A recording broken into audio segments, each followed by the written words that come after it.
everybody, I'm Emre, I'm from Turkey. Welcome to my channel. Today in this video I'm gonna try to show you one of the best dishes in all over the world and one of the most famous Turkish dishes, Turkish döner kebab. Döner maybe takes a lot of time to prepare or it maybe needs a lot of ingredients, but the result is unbelievably delicious and amazing, believe me. So if you are curious about it, let's go see how to make it.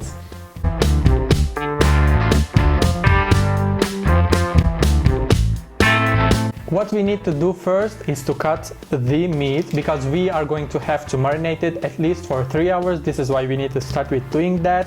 What we have here is 40 grams of entrecote. It's a really good one. I'm so lucky. It has a lot of fat. It looks like a marble, so it means that it's a good one. As I said, it's 400 grams. And now I am going to start to cut it super thin, as thin as possible, because you know how döner looks like. It's like super thin pieces of meat, but to be able to cut it super thin, we have to freeze it for at least 3 hours, and then it's going to be like hard, but not hard as a stone, but also it shouldn't be as soft as a regular meat, so we are going to be able to cut it into thin parts. By the way, the kind of the meat that we are using is very important. You need to be careful about it because whatever you are cooking, whenever you are cooking, the first rule of cooking is to choose the correct and the right product, and this is our right product for the best result, and it's going to be priceless.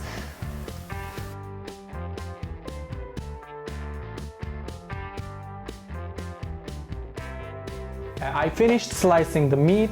Now we are going to need to marinate it. This is why we are going to prepare a delicious sauce for it.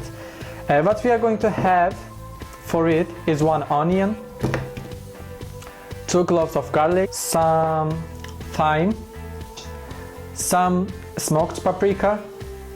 These are like one pinch for each. Now I am going to use something super special, something super unique, and something that is going to change all the results. Believe me, this is allspice. This is one of the best spices in the world. You can use it with meat, you can use it with rices, you can use it with vegetables, everything. It is going to give you an incredible result. So I am going to use, maybe after this much compliment I need to put a bit more, like 2 pinches. If you haven't made it, if you haven't used it before, you immediately should start to use it, believe me.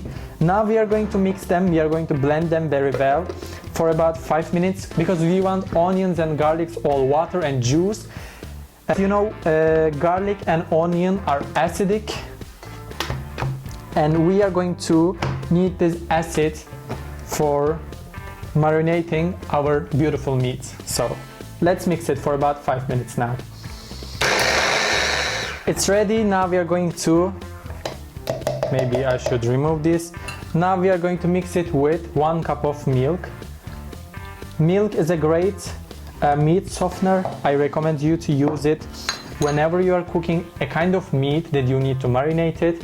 I'm going to give it a stir, and then I am going to mix this delicious sauce with the sliced meats. I'm gonna go with my hands. I'm going to mix them. I don't need to mix them too much. I just am going to ensure that the sauce is going to touch every part of the meat, because what we want is all the meats to touch all the sauce and absorb it. And we are going to need to put it in the fridge for at least 3 hours. Actually, overnight is going to give you the best result, but if you don't have time like me, 3 hours is going to be like sort of enough.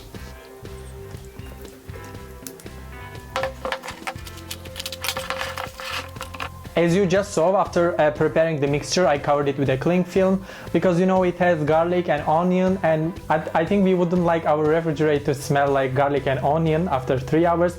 This is why I covered it. I recommend you to do that as well. Now, not to waste time while we wait for meat to get rested, we are going to prepare the sauce for our döner.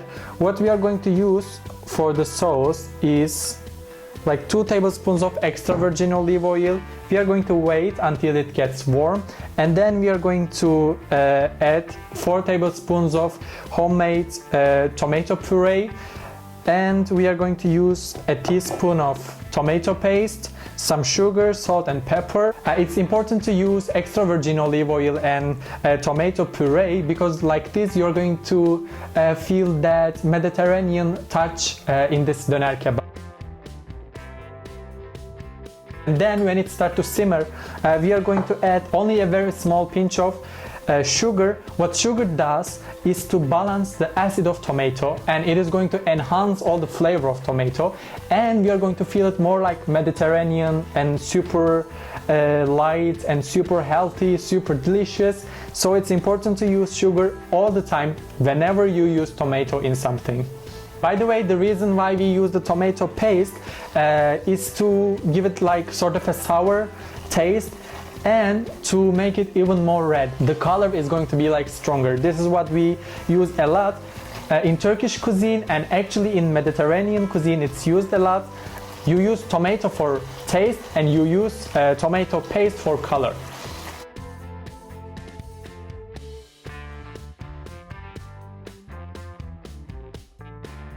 It's been 3 hours and the meats absorbed all the mixture perfectly.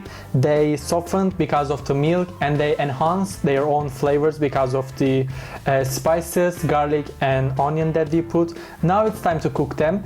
For cooking them, I am going to use a cast iron pan. It is going to give us the best result because, as you know, cast iron gets warm really slowly, but it transfers the heat equally to every part of the pan and the thing that we are cooking on it. This is why I am going to use a cast iron pan, and I am going to add approximately 2 to 3 tablespoons of extra virgin olive oil again. I am going to wait until it gets warmed up, and then I am going to put all the meats on it, and I am going to cook them for about 3 hours for each side. By the way, before I put them in the pan, I need to be careful about the onion and garlic parts on it because they still stay there. I need to clean them a bit with my hands because if we don't, they are going to sort of get burned over the stove. This is why we need to clean them a bit.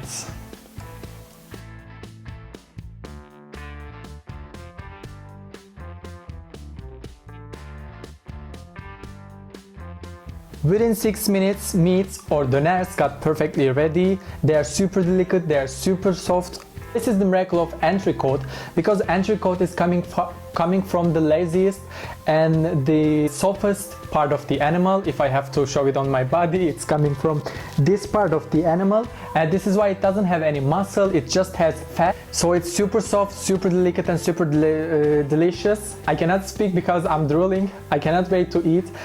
Now we are going to need some bread for the base of our döner. I am going to use the traditional bread that we are using for döner, which is called tırnak pide. It's a flat Turkish bread.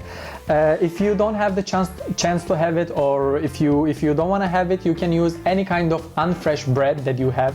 That can be like leftover, that can be from like 2 or 3 days ago, that can be super hard, thickened. Don't worry, we are going to warm them up.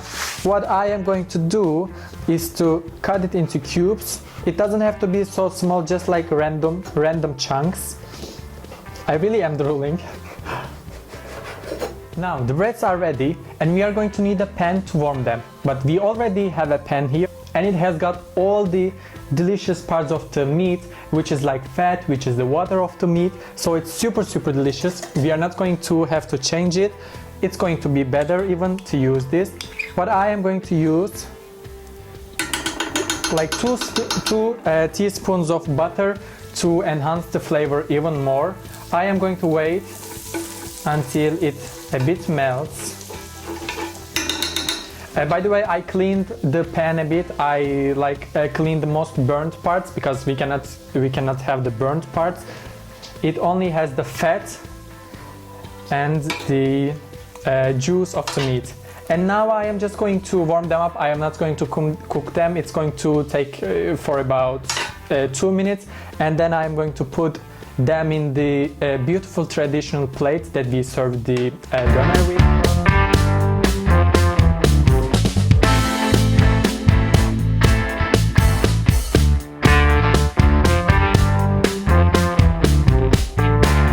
So right now doner is perfectly ready to enjoy it. As you saw, we have on the bottom the breads that we warmed up with butter, and then we have the main part of our doner, which is the meat. It's super soft, super delicate, and then we have the tomato sauce. Also, this is super delicious. And then we have another amount of melted butter to enhance the flavor and get everything get into each other. And then finally we have some delicious Turkish yogurt as an accompany. You can use Greek yogurt, you can use regular yogurt, whatever you have, it's okay. I hope you like this recipe. I hope you'll try to make it at home. It might not be perfect at your first try, but believe me, even if it's not the perfect doner, it still is really nice. It still is a really delicious meal. You're going to like it. And don't forget to like my video as well. And for more and better recipes, you can subscribe to my channel for free. So see you next time. Thanks for watching and afiyet olsun.